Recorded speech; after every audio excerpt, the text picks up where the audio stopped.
हमारी प्रॉब्लम क्या है, ये शरीर की क्रिया अपने आप होती है, मन वचन काय की क्रिया अपने आप होती है, लेकिन निमित्त नैमित्तिक संबंध घने हैं।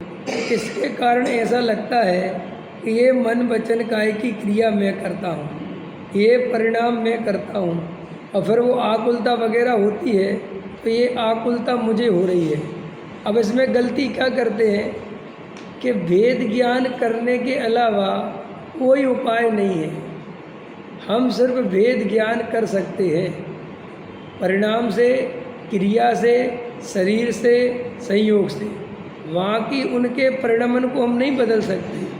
अगर आकुलता होनी है, उदय तीव्र है और आत्म स्थिरता नहीं है, तो आकुलता होगी कि नहीं होगी। हम क्या सोचते हैं कि जब हमने इतना धर्म समझ लिया तो हमें आकुलता क्यों हो रही। ऐसे ही विकल्प आज लगता है हमारा समझना गलत है। नहीं, आकुलता दो तरह से है। एक है श्रद्धा सहित आकुलता, मिथ्यात्व सहित आकुलता। और मिथ्यात्व सहित आकुलता कब कहलाएगी बताओ कोई? कैसे पता कर पाओगे कि ये मिथ्यात्व सहित आकुलता है और ये सम्यक्त सहित आकुलता है? क्या अंतर है दोनों में, बताओ। आकुलता के समय खेद बनता है, हाँ, जिस समय खेद बनता है कि ये होने हो रहा है, मजबूरी तो वो तो है श्रद्धा सही। हाँ, जब जो है आँख बंद करके कुछ नहीं होता, अपने आनंद ले रहे होगा तो वहाँ जो है नहीं, अभी वो विवक्षा से नहीं पूछ रहे, अभी तो हम इस अपेक्षा से पूछ रहे कि बहुत आकुलता हो रही है, आपको बहुत परेशान चल रहे हैं आप भोगों का आनंद नहीं ले रहे, आप परेशान चल रहे हो। अभी तो ये बात चल रही है, बहुत दुखी हो, काम नहीं चल रहा, धंधा नहीं चल रहा, परेशान हो रहे हो, शरीर में कोई रोग आ गया, पत्नी बीमार है, बच्चा बीमार, अब जो आकुलता हो रही, ठीक है, अब अपन इस तरफ से पूछ रहे हैं। अब ये आकुलता मिथ्यात्व सहित है कि सम्यक्त सहित है, इसकी पहचान कैसे करी जाए? अब आप सोचो थोड़ा सा,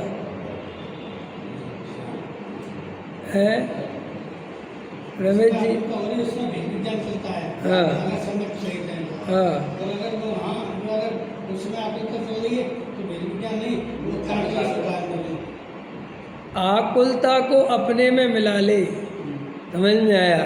बस तो मिथ्या दृष्टि हो। और आकुलता बहुत होती रहे लेकिन अपने मिलाए बस नहीं, मिलाए नहीं। देखो धर्म कितना सरल है, आकुलता को मिटाना नहीं, बस अपने में मिलाना नहीं। तो साहब आकुलता क्यों नहीं? अरे भाई वो उदय तीव्र है, आत्म स्थिरता के बिना नहीं मिटेगी। तुम्हारी आत्म स्थिरता नहीं हो पा रही है, इतना बात है। तो जब आत्म स्थिरता नहीं होगी तो आकुलता होगी और उसे स्वीकार करना पड़ेगा। तो वो आकुलता परद्रव्य के कारण नहीं हो रही, समझ में आया? उसका कारण आत्म स्थिरता नहीं है, स्वरूप में मग्नता नहीं है और तीव्र कर्म का उदय है, पर्याय में वैसी योग्यता है, तो वो आकुलता होगी। तो कोई कहे कि अगर हम अपने स्वरूप में रम जाएं और पर्याय में फिर भी आकुलता की योग्यता हो तो क्या करेंगे?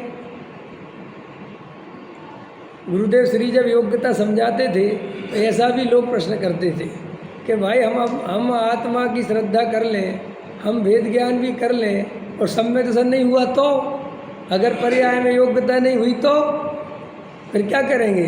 तो गुरुदेव श्री कहते हैं कि भैया पर्याय में योग्यता जिसकी होगी वही वेद ज्ञान करेगा। ऐसा ही तो स्वरूप है वस्तु का। ऐसे ही जब हम आत्म स्थिरता होगी हमारे तो पर्याय में भी आनंद आएगा, आकुलता नहीं होगी, ऐसा ही स्वरूप है। इसीलिए आकुलता होवे तो ये आकुलता मिट जाए ये रट मत लगाना, ये तो बेकार की बात है। वो तो जब मिटनी होगी मिटेगी। देखो बाहर में उदय की योग्यता से मिटेगी और अंदर में स्थिरता से मिटेगी। तो अभी स्थिर तो हो नहीं रहे, तो बाहर में कैसे मिटेगी भैया? जब उदय पलटेगा। वो मैंने बहुत सीधी सी बात है, वो आप बिल्कुल उसमें कुछ नहीं कर सकते। कर सकते हो तो क्या कर सकते हो? निचली भूमिका वाला वेद ज्ञान कर सकता है और ऊपर की भूमिका वाला आत्म स्थिरता कर सकता है। अब आप दोनों में से क्या कर सकते हो वो बताओ।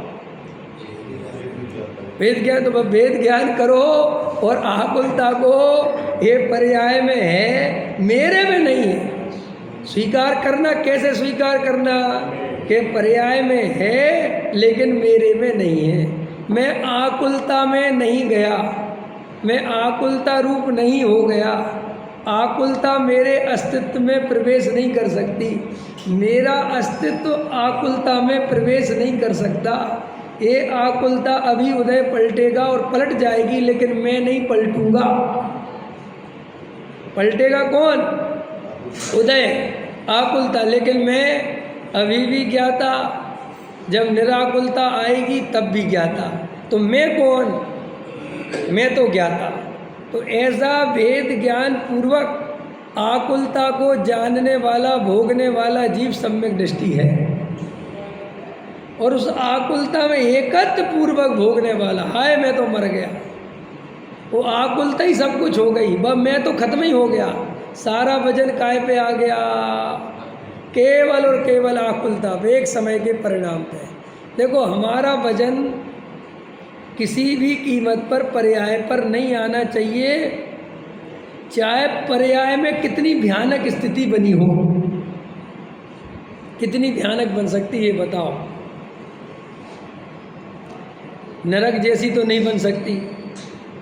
मनुष्य पर्याय में नरक जैसा उदय तो नहीं आ सकता ना जीव का, कि बिल्कुल नहीं आ सकता। और अपन तो इतने पुण्यशाली हैं कि मनुष्यों में भी उत्तम मनुष्य हैं, उत्तम कुल है, उत्तम जाति है, उत्तम भोजन है, उत्तम रहन सहन है, उत्तम आचरण है।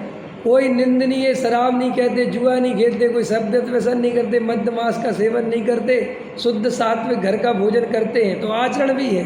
हमारी कोई तीव्र कसाय नहीं, किसी को मार दें, किसी को जला दें, किसी की संपत्ति छीन लें, ऐसे कोई हमारे परिणाम नहीं है। समझ में आए कि नहीं आए? बहुत करुणामय, बहुत शांतिमय, बहुत अच्छे शुभ भाव हैं। और जो तुम थोड़ा बहुत अशुभ भाव है वो भी नहीं रहेगा तो मुनि नहीं बन जाता भाई। अशुभ भाव की सत्ता 5वें गुण स्थान तक तो है ही ना भाई। 6वें गुण स्थान से शुभ भाव रह जाता है, अशुभ चला जाता है। लेकिन अभी तो अपन प्रत्यक्ष में ही ग्रस्त हैं, मुनि तो नहीं है ना, साधु तो नहीं है, तो अशुभ भाव रहेगा कि नहीं रहेगा? तब थोड़े बहुत अशुभ भाव तो रहेंगे। वो तो भाई भूमिका बढ़ेगी, स्थिरता बढ़ेगी तो मिटेंगे, तो उतने अशुभ भाव तो होंगे। लेकिन फिर भी और मनुष्यों की अपेक्षा देखा जाए तो बहुत कसाय की मंदता है। ठीक, तो बाहर में कोई ऐसी बात तो है नहीं। अब थोड़ी बहुत प्रतिकूलता आ जाती है, समझ में आया? थोड़ी बहुत आ जाती है, उदय है भैया, कुछ प्रसंग बन जाते। तो आचार्य कहते हैं कि सच्चा वेद ज्ञान कब कहलाएगा? कि जब वो प्रतिकूलता या अनुकूलता आत्मा से बड़ी नहीं होनी चाहिए, वो भेद रहना चाहिए। कितना ही कुछ हो जाए, जैसे देखो हम महल में बैठ जाएं किसी के, तो अभी भेद रहता है कि हमारा नहीं है।